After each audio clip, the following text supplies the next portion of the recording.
taken there. Again, he'll be able to answer questions after that. Deputy Mayor will wrap it up for us, and then we can cover any other questions. So lots to cover. We'll get through it as efficiently as we can.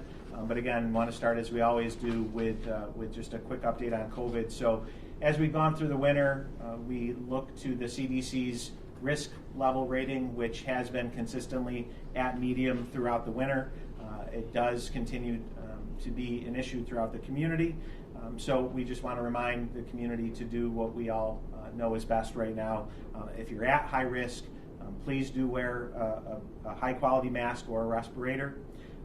If you have been in contact with somebody with COVID, just a reminder that there are plenty of self-administering tests available, so please take advantage of those, and of course stay up to date with your vaccines and related boosters. That's it on COVID for now. Relative to CompStat, a reminder, our CompStat reports are published weekly on the Syracuse Police webpage as part of our new website, syr.gov. So just to go over those quickly, going down to the bottom, overall crime. Good news is overall crime compared year over year is down 2.5%. Also down compared to the 5-year average, down 1.4%. When you look at what's still challenging us, it is violent crime, and Chief Trudell will speak to that. Violent crime is up year over year 16% and nearly almost 20% compared to the 5-year average. So that is a significant challenge, as evidenced by some of the things that we're going to talk about today, but is something that obviously we are very much focused on. On the positive side, again, property crime, which does tend to drive the numbers both ways, more so than violent crime. Property crime is down, again, both year over year and compared to the 5-year average, so we're working hard to make sure that trend continues. With that, I'll turn it over to Deputy Chief Trudell, who again can speak to CompStat as much as he'd like, and then to provide an update on Destiny. Chief. Thank you, Mayor. Good afternoon, everyone. Just to drill down on the violent crime, because it is up, the one thing that we would like the public to know is that we monitor violent crime daily, and between the aggravated assaults and the rates, those being up, we determine no discernible pattern the public should be aware of. Again, we look at that daily, and if that changes, we will let folks know, but there's nothing that the public should be alarmed with in either one of those categories as a pattern at this point. Moving on now to the shots fired at the Destiny Mall. Just a brief summary first. On Friday, February 24th, 2023, at about 4:12 p.m., there was a shots fired that occurred at the first level of the mall near the Cinnabon. Syracuse police officers and mall security were working in the mall at that time, heard the shots, and were on scene within seconds. There were also several calls made to mall security and 911 by citizens. The mall immediately went into lockdown and remained in lockdown until it was confirmed that the shooter had left the property and the mall was safe. After the shooter was observed leaving, the mall was evacuated and closed for the night and reopened the next day. Detectives within the Criminal Investigations Division responded to the scene and immediately began working the investigation. Over the course of the last several days, they looked at video, they interviewed witnesses, and through those efforts, they identified a 14-year-old male as the suspect in that shooting. The investigation also revealed that 2 groups of males were having a dispute in the mall, and at one point the suspect fired 1 shot from a handgun at the other group. No one was hit by the gunfire, but a trash can was struck. Yesterday, on Wednesday, March 1st, at around 7:30 p.m., information was developed regarding the suspect's whereabouts in the city of Syracuse on Taft Ave, and he was taken into custody by patrol officers without incident. The male was charged with criminal possession of a weapon in the 2nd degree, reckless endangerment in the 1st degree, and criminal possession of a firearm. In addition to the mall incident, the same 14-year-old was determined to be the victim of a shooting with injury incident that occurred on January 3rd, 2023 in the 500 block of Delaware Street. In this case, the 14-year-old alleged that he was randomly shot, but evidence suggests that his injuries were the result of an accidental, self-inflicted gunshot wound to the arm. For this incident, the 14-year-old was charged with criminal possession of a weapon in the 2nd degree, criminal possession of a firearm, and criminal possession of stolen property in the 4th degree. The firearm used in both the mall and the Delaware Street incident has not been located at this time.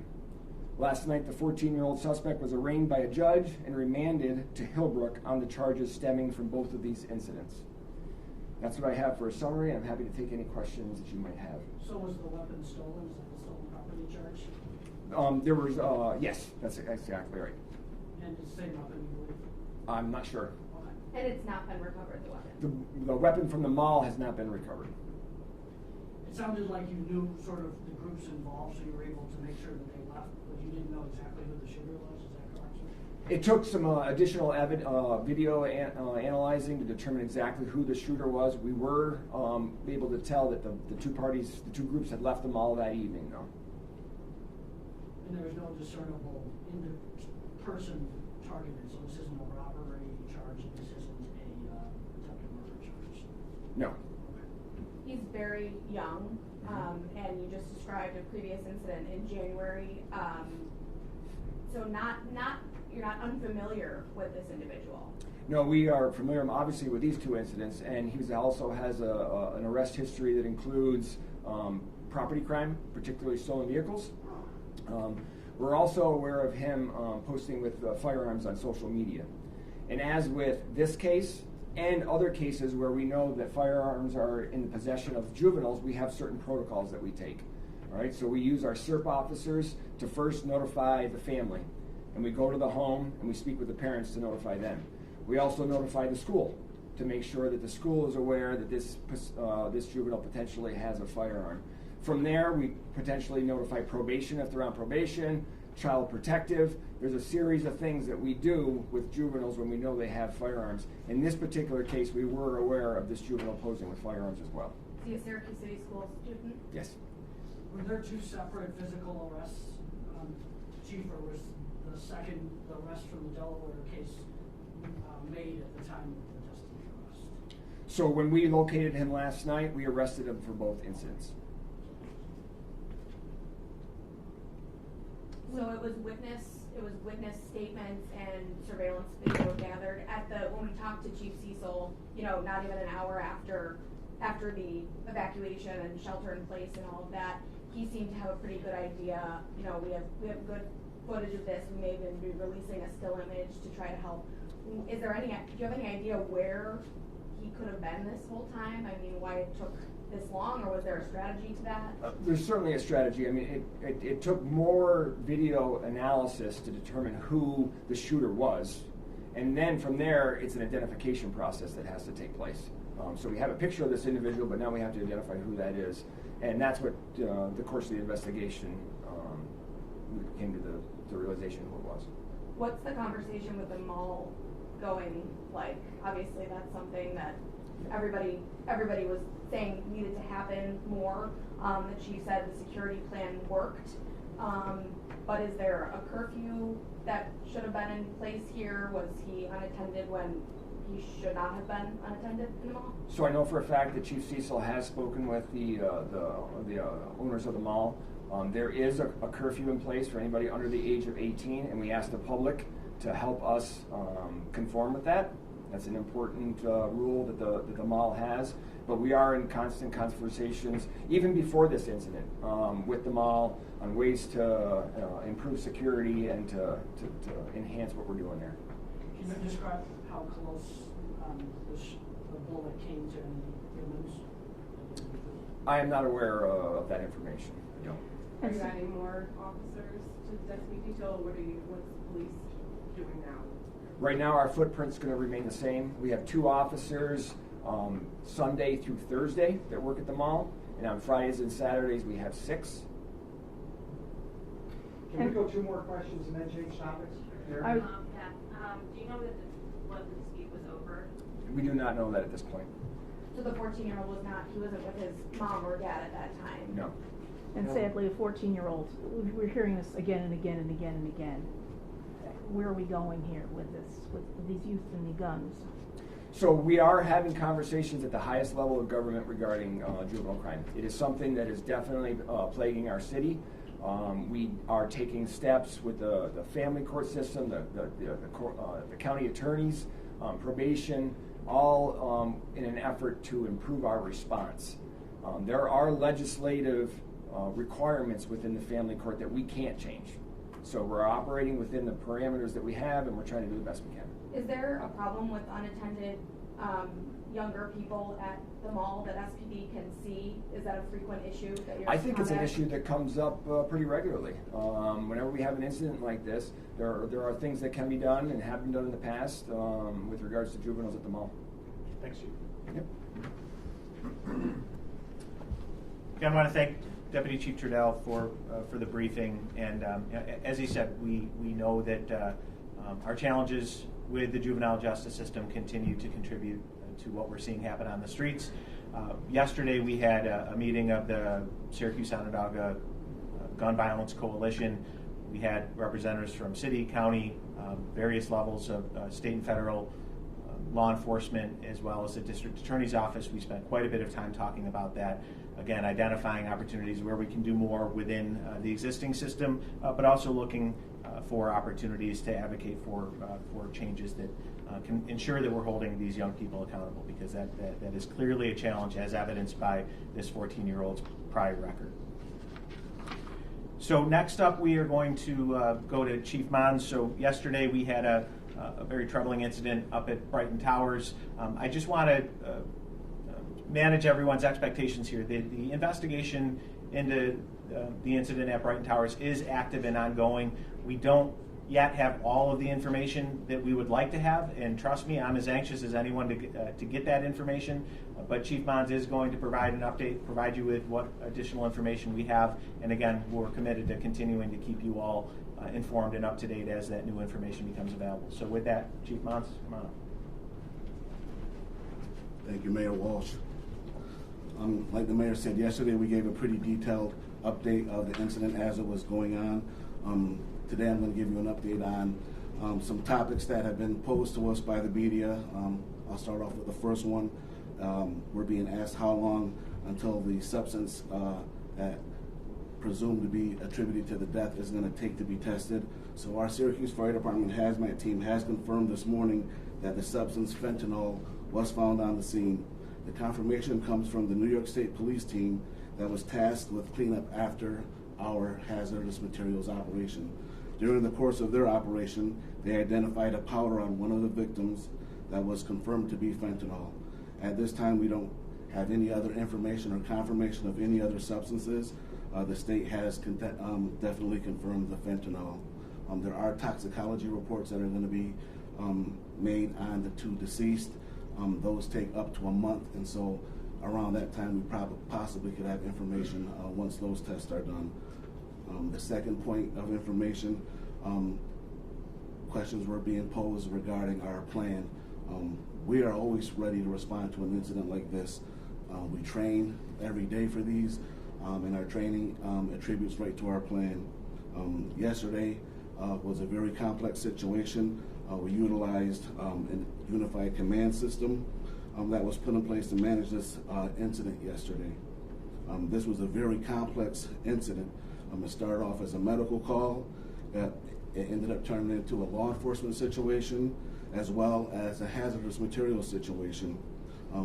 During these types of incidents, we utilize the National Incident Management System, which provides us guidance on how to manage these multi-agency incidents through a unified command system. So yesterday, all the agencies that we needed to be on scene, they were on scene, and depending on if it's an EMS scene, whether it's a hazardous materials operation or a law enforcement operation, one of the agencies takes lead of this unified command.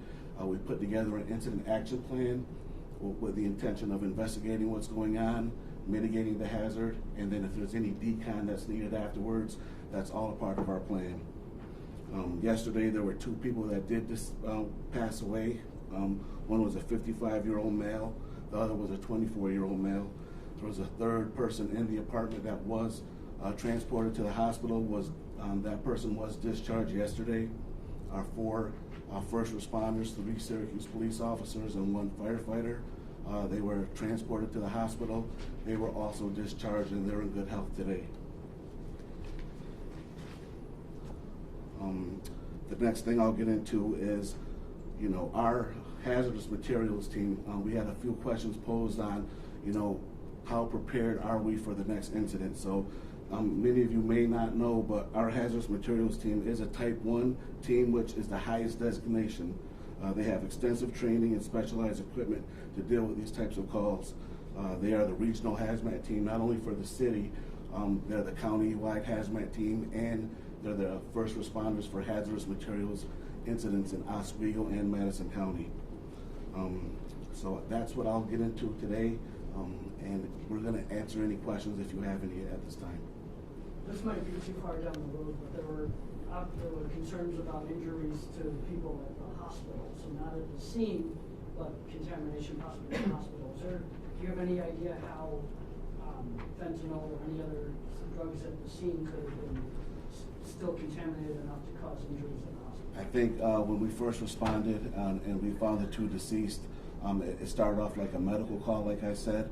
The law enforcement, the Syracuse police agencies were there, and until we investigate to figure out what's going on, we then had other people that became ill, and as they were transported to the hospital, there was a nurse at the hospital that became ill also. So at this point, everything that we know was directly associated with the apartment.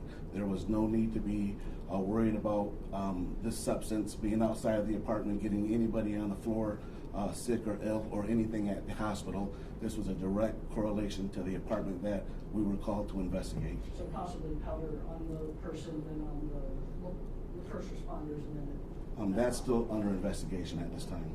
So it's not clear what made everyone else sick. It could have been fentanyl or could not have been fentanyl. Right now, they're still being processed at the crime lab, the different substances that were found in the apartment. Does fentanyl generally make people sick?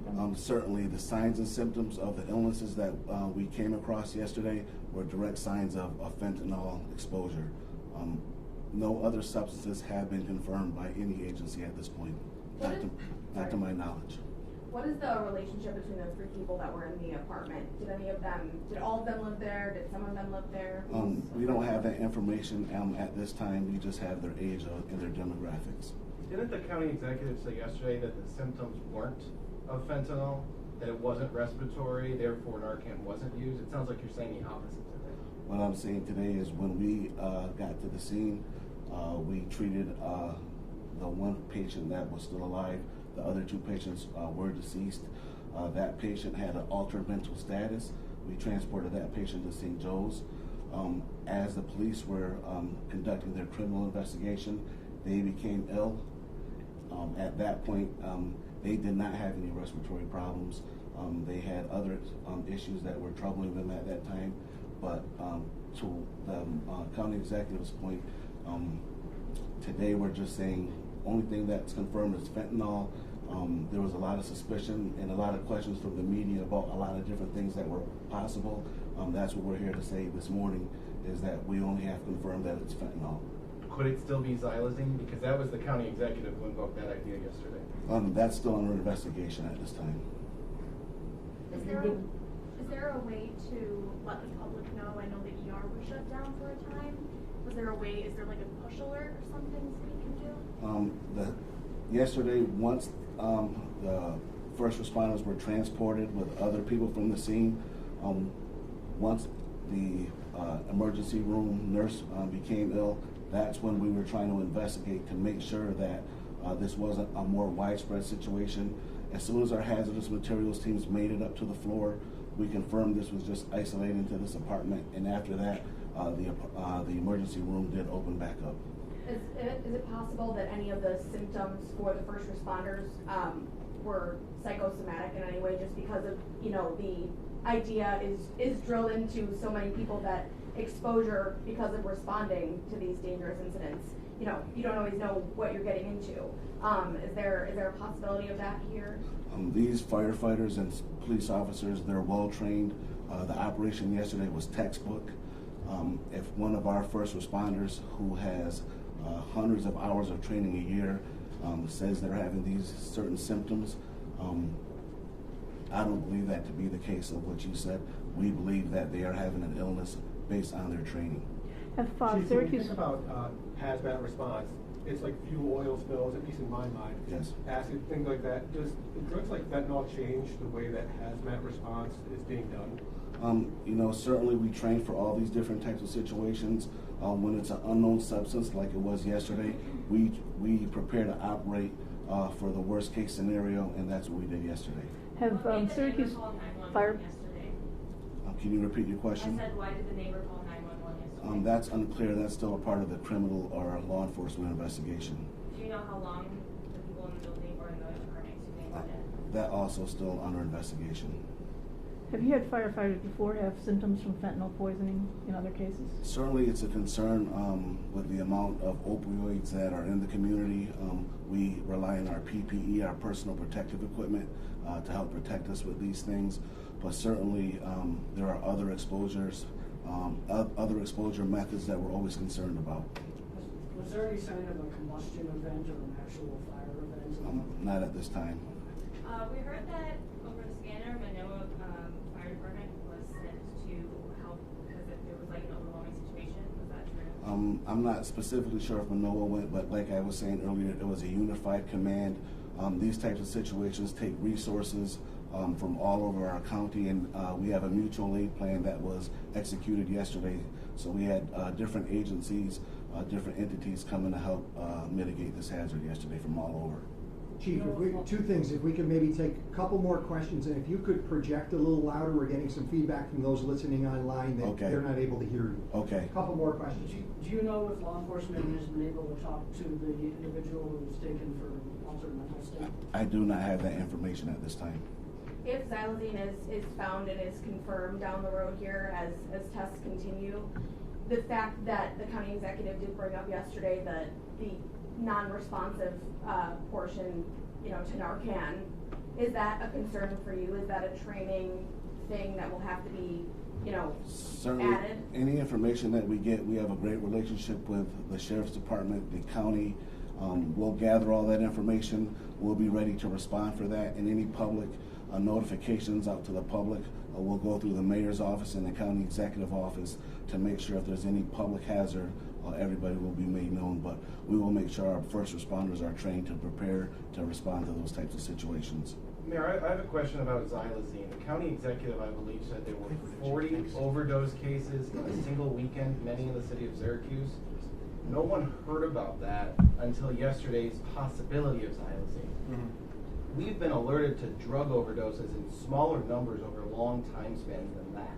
It seems concerning that xylazine and that possibility has not been communicated to the public until yesterday. Understood, Andrew. Question? The question is just why wasn't it Does it communicated? concern you as the mayor of Syracuse, whether the county or someone in City Hall didn't alert the public? So, we, as evidenced in the response yesterday, this is multi-agency, multi-government responses to these incidents. Sadly, given the current state of the opioid crisis and related drugs in this country and in this city, overdoses are happening far too often. We do try to get information out as it becomes available, and I think that's what the county executive was trying to do yesterday.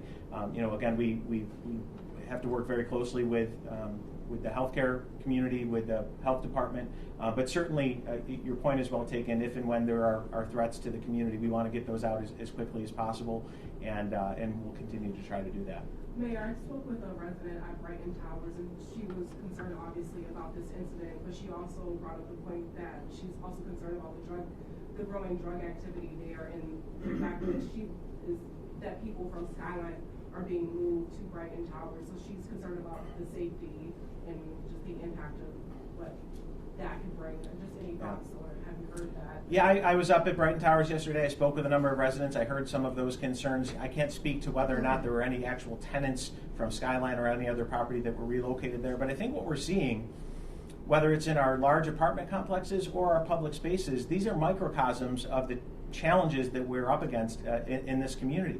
We have an opioid epidemic in this community and in this country, and it is presenting itself in all of the places where you would expect it to, including our residential living facilities. I think that given what we've been through over the past 2 years with the pandemic, that has exacerbated many of those addiction issues and mental health issues, and many of the services that were provided to people during the pandemic, especially the early days, weren't available. So I do think that is a contributing factor. But again, I heard those concerns from the residents. We are working to bring some more of our city departments and other community organization representatives up into the towers to have more of those conversations. We want to make sure that everyone feels safe and secure. I just want to again thank Chief Monds, fire department, the police department, everyone involved in the response yesterday. Again, it was complicated, and I think they did a good job. And as we're hearing today, we don't have all of the information yet, and it is frustrating. And we're all doing our best to provide good, accurate information to you, but acknowledge when we don't have that information. In some cases, we are making educated guesses. Some cases we're right, some cases we're wrong. We're trying to avoid making those assumptions and really rely on the evidence as it's collected, and we don't have all of that yet. But as we do, again, we'll do our very best to make sure all of you are up to date. I think I'd love to say that that's all that's going on and let you all go on with your day, but we do have one more significant recent update that I want to share relative to Ballantyne Apartments. And again, just go back to the point that I made about the challenges that we're seeing in our high occupancy residential units and in some of our public gathering spaces, which is that reflection of the challenges that we're seeing in our society manifesting themselves in these places.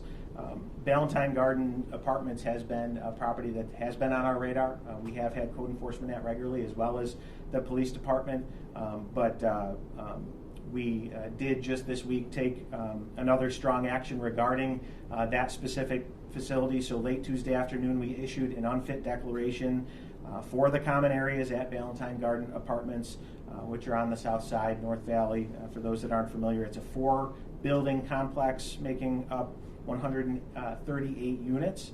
Again, we've been monitoring it closely. We did undertake a significant cleanup of the exterior of the property yesterday. Jake Dishaw, our code enforcement director, will talk more about that, but we also have significant interior conditions that we're dealing with as well. So with that, I'll ask Jake to come up and share more information on Ballantyne. Thank you, Mayor. Good afternoon. As the Mayor stated, our team has been involved with inspections down at Ballantyne Gardens this week. Late last week, we were notified by the management company that they were no longer responsible for managing the property and they were no longer involved. So since then, our team has been on site trying to get in units and investigate conditions at the apartment complex. On Tuesday of this week, since there's no maintenance on site or involved at all, coming in at all to do any cleanups, there was trash all over the place. The inner courtyard area, parking area. So we sent our Department of Public Works. They did a big cleanup there, took about 14,000 pounds of trash off site and got rid of that. Since then, we've been going around inside the apartment complex. Actually, this morning, I was there myself. We are discovering that some people are living in some tough situations.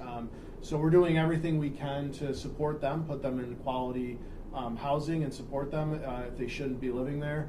And we've issued a stop rent order to all public rents, so social services and any other agency that's paying public rents there.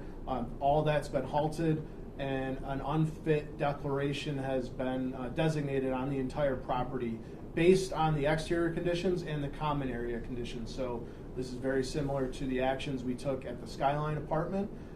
It's an ongoing investigation. We haven't been in every apartment unit that's in there. We're not sure exactly how many units are occupied at this moment, but we will be doing that in the coming days, and we will make sure that we take any action needed to address the problem. Questions? Jake, have you declared any of the individual apartments unfit? Have you had to move people out? This morning we found one.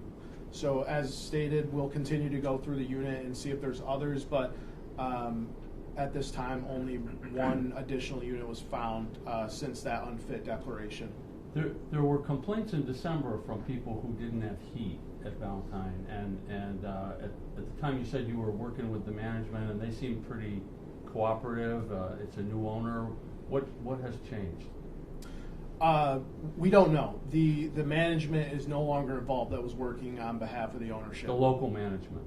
Correct. So ownership's been unresponsive to our outreach. No one is on site. No one's in the office. No one's collecting rents on site. Tenants don't know who to go to. But at this time, we've only found the one unit this morning that we did remove somebody out of. They've been relocated and they're going through assistance with our city team and with our county partners. And we're going to continue to go through the complex, the rest of today and tomorrow. What were the conditions that forced you to remove the person? Sure. Leaks, buckling floors from leaks, sewage backups, mold, unsanitary conditions. The hallways are very similar to what we've seen in other cases. I'll point to Skyline. So we found urine, feces.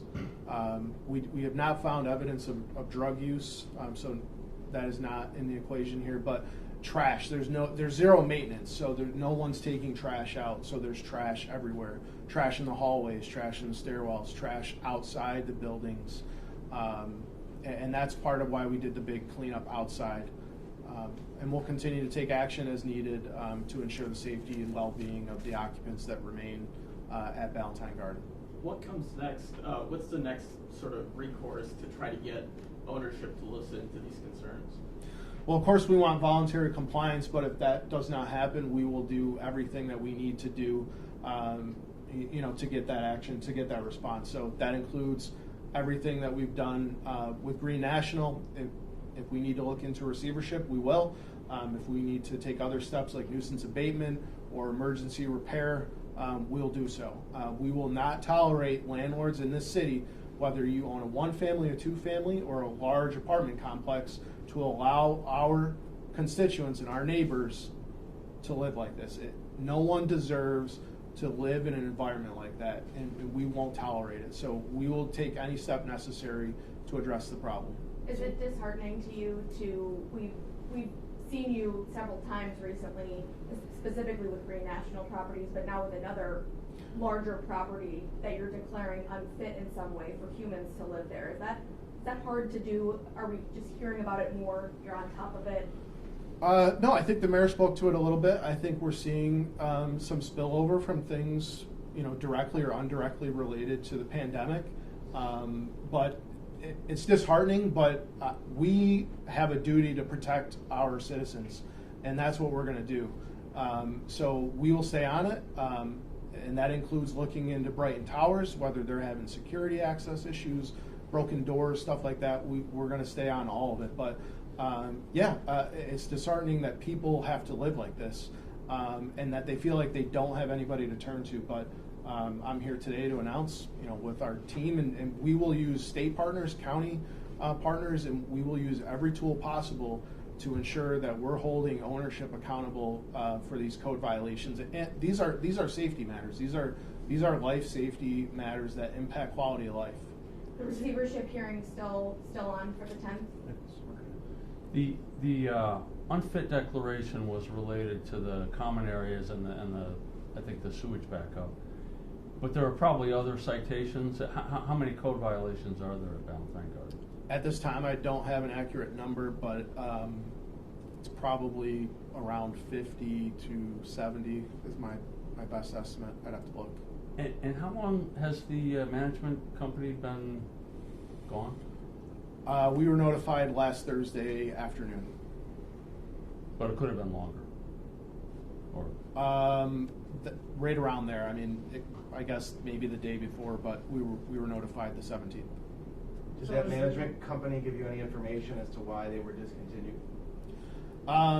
We believe the ownership might be going in a different direction, but they've been silent. We haven't heard from them. Is there a sense, they're not collecting rent, they don't have anybody managing the property, it's like they're abandoned? We hope that's not the case, but regardless of what the owners are doing, we're going to take action. Are they up to date with their taxes? I don't know that at this time. How are these situations affecting the resources of your department? Well, this is what we do every day, all day. We, like police and fire, we have boots on the ground. We're not uniform or sworn officers, but we have housing inspectors, building inspectors. We have people that are out in these, in these settings daily. So it's just shifting a little bit more focus to it, but it's, as problems arise, we try to be proactive and find out about this stuff before it gets out of control. But, this is one where it seems like a lot of this stuff wasn't getting reported from tenants. So we're trying to work around why that is. We do have a high occupancy and monitoring enforcement unit, and that's what we've used at these other large apartment complexes. And that's the team that will be responding and working on this along with other partners in government. We'll take a couple more on this, and then the deputy mayor will be up. Okay. Thank you. Thanks, Jake.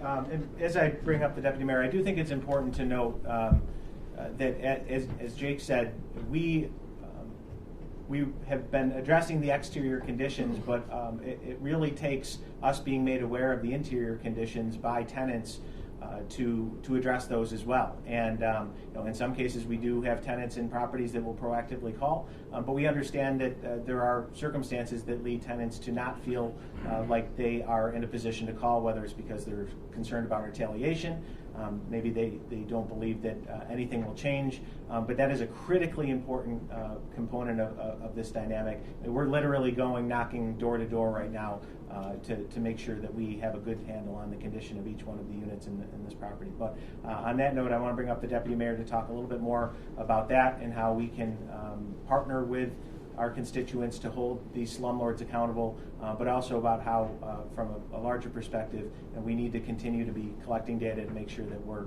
investing our resources where they are most needed. Deputy Mayor. Thank you, Mayor. Jake actually stole my thunder. Listen, as a human being, your vitality depends on your ability to go home to a safe, healthy place to lay your head. And so as Jake spoke, he and I are kindred spirits in this. We have no tolerance for this. If you are a property owner in the city of Syracuse and your property houses individuals, you are responsible for ensuring that they're living in a safe, healthy, affordable location. And if you don't, we will use every means we have to come after you. You cannot own property in this building. We don't know what's going on with the property owners at Ballantyne. It is very unfortunate. It is very frustrating.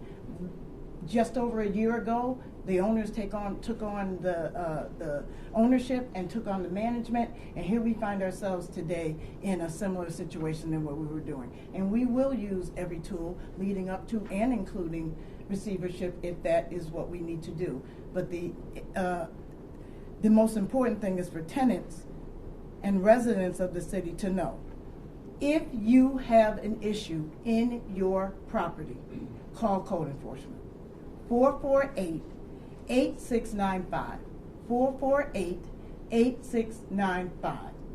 Call again, call a third time, and we will respond to you. You can also use our city line to report. If you even don't live in the building, but you see this disruption around the building or garbage around the building, you can use those mechanisms as well to let us know so we can respond appropriately. Tonight we are going to be having a public forum about our housing study to get more input. Housing in our community is a challenge. As the mayor talked about, we use data-driven mechanisms in order to identify the best way to use our resources, our time, our talent, our treasure, to ensure that we're meeting the need of everyone in the city of Syracuse that needs to live in a space, in a house, in an apartment. And so please, if you want to be a part, that meeting will start tonight at 6 o'clock. 6 o'clock at the Northeast City Hall Commons. I'm all over the place here. At City Hall Commons. So please come down. Please be a part of that discussion, and we will continue. People of Ballantyne Gardens, we've been in that building. We're going back in that building. We hear you, and we're here to help you and get this situation in order.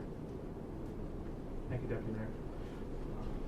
Any other questions about the topics we've covered or anything else? One for the deputy mayor. Sure. Sorry to make you go back up there, but obviously you're very passionate about any of those housing issues you just talked about, but also the violence in the youth violence lane. All of this information we're just learning, the confirmed 14-year-old suspect in the mall where other families were. Talk to us about how you're taking all this information in. The gun violence in general, but particularly how young our individuals are, it's no secret that it's multifaceted. It's first of all, how did a 14-year-old get to a position where we just found out yesterday that he has, he was there, he was in the mall, but he had previous incidents. He's 14 years old.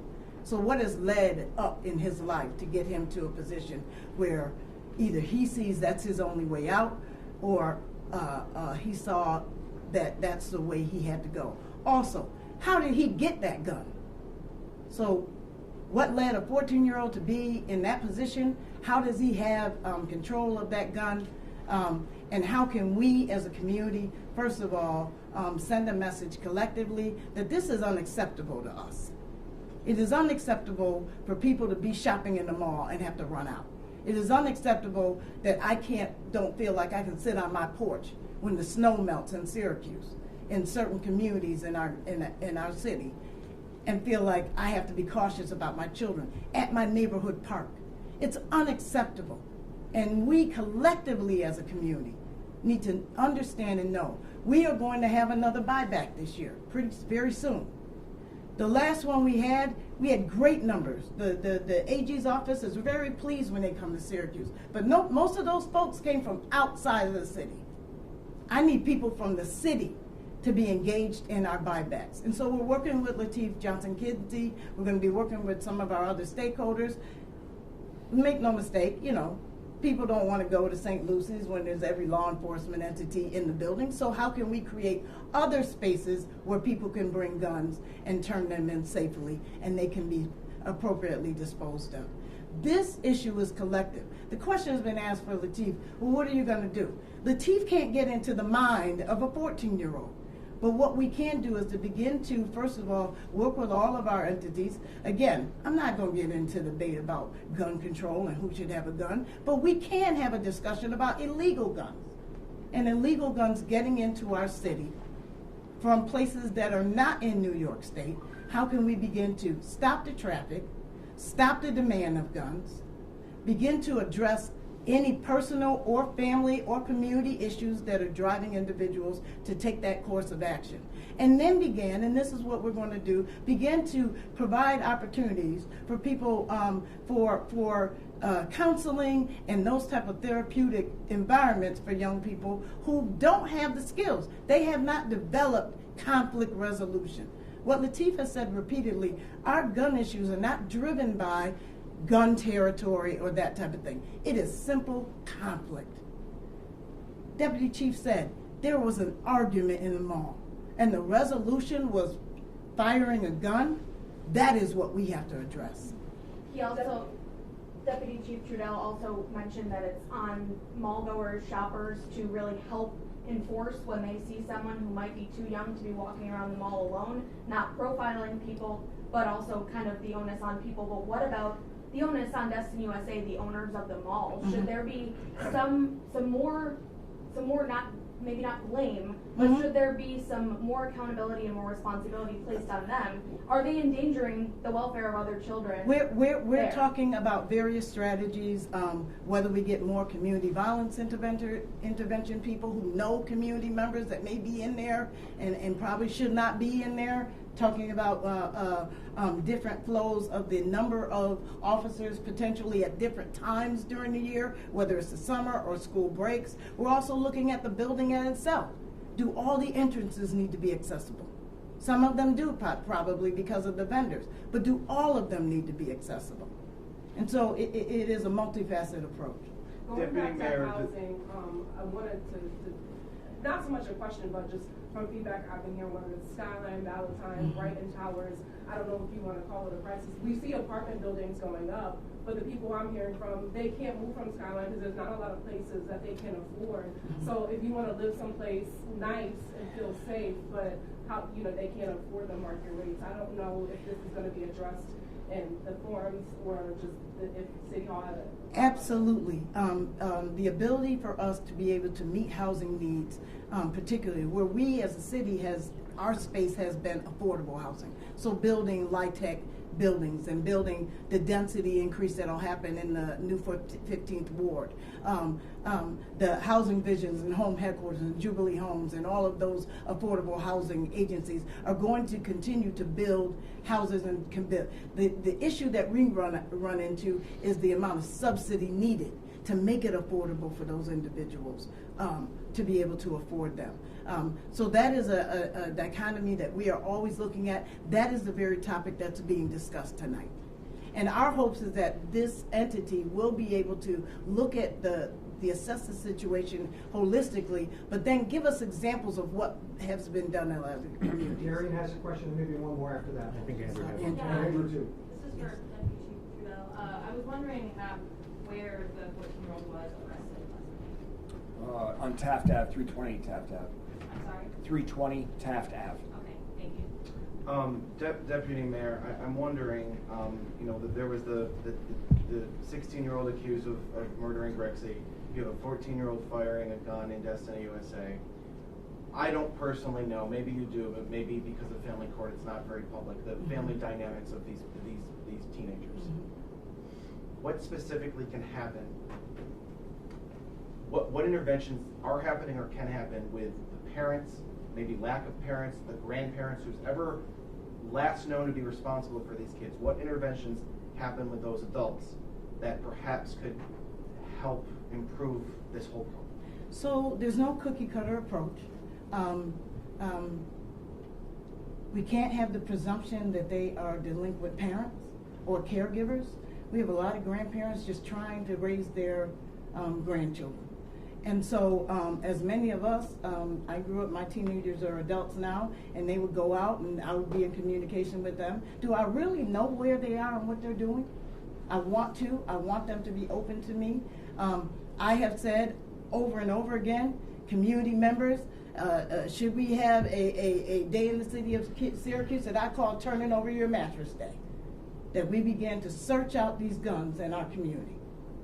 Not the police, the community. And parents who are struggling with their children, reach out. Whether it's your neighborhood community center, whether it's me or us here at City Hall, if you need the support. There are individuals who do reach out to family court proactively because they cannot control. The influence over their child has surpassed their influence as a caregiver. On housing, Sharon, just we blame a lot of this on COVID. It's COVID hangover, but when is that going to go away? I don't think we're ever going to fully adjust from COVID. I think that part of in the housing situation, the mayor hit on it. Treatment for those seeking treatment shut down during COVID. If you ask anyone in recovery, it is a day-to-day fight. It is an hour-to-hour fight. And those mechanisms, it is not the same as me talking to the mayor about my recovery and being on a Zoom screen. And so I think we are still going to feel the residual effects of this. But it is absolutely impacting. The fact that Valentine Garden, we're finding squatters in there. These are individuals that are just looking for a place to stay because they don't have the skill set to be able to stabilize their life existence because they're fighting drugs. They're fighting to survive. They're fighting for their lives, but they don't know how to do it other than it's an illness. It's an addiction, and it's impacting every single one of us. Thank you, Deputy Mayor. I would just add to that, Ellen. I don't. COVID isn't directly responsible for any of these problems, but I think what we've seen is COVID has exacerbated many of the problems that we've been facing for a long time as a community. But I think, if nothing else, what I hope everyone hears from everyone you've heard from today is we at the City of Syracuse are fully committed to doing everything within our power to protect our residents, to take care of them, to give them a safe, quality, affordable place to live. And we are fighting every day. And some days you feel like you're losing, some days you feel like you're winning, but we're going to continue to fight. And we believe we can make progress and improve people's lives, and that's what we're here to do. Any other final questions before we wrap up? How much did the housing study cost the commission? Oh, I can't remember, dude. We can get back to you about that. 261. According to Tim, 261,000. He's right. Yeah, very good. Thank you, Tim. We used federal ARPA funds to do that. Okay, thank you, everybody.